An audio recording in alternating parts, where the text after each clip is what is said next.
দেশের জনপ্রিয় সঙ্গীত শিল্পী ও অভিনেতা তাহসান খান বর্তমান সময়টা দারুণ উপভোগ করছেন এই সঙ্গীত শিল্পী। পাশাপাশি বিয়ের পর নতুন নতুন সুখবর দিয়ে যাচ্ছেন ভক্ত অনুরাগীদের। ভালোবাসা দিবসে জনম জনম শিরোনামের একটি গান প্রকাশ হয়েছে তার। এছাড়া জঙ্গলি সিনেমার জন্য একটি গান গেয়েছেন তিনি, যা আসন্ন রোজার ঈদে মুক্তি পাবে। এবার অনুরাগীদের জন্য বড় একটি সুখবর নিয়ে হাজির হচ্ছেন জনপ্রিয় এ গায়ক। এতদিনের সেরা গানগুলো নিয়ে নতুন একটি উদ্যোগ নিয়েছেন তাহসান। যেসব গানের মাধ্যমে শ্রোতাদের তুমুল ভালোবাসা পেয়েছেন সেগুলো নিয়েই রিমেক করবেন তিনি। তাহসান জানিয়েছেন এমন 7টি গান নিয়ে নতুন করে কাজ করবেন তিনি। এতে গানগুলো উপস্থাপিত হবে নতুন আঙ্গিকে।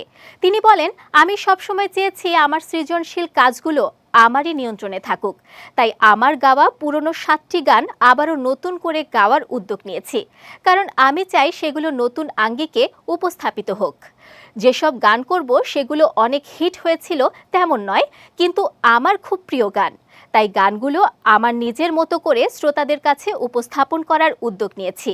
জানা গেছে সেই গানগুলো হলো একটাই তুমি, মন কারিগর, কেউ না জানুক, চাইলে আমার, তোমার আমার, বৃষ্টিতে প্রাকৃতিক ও প্রেম মাতাল। এর মধ্যে চাইলে আমার ও তোমার আমার গান দুটিকে ম্যাশআপ করে একটি গান হিসেবে প্রকাশ করা হবে। গানগুলোর সঙ্গীতায়োজন সহ সব কাজ শেষ বলে জানা গেছে।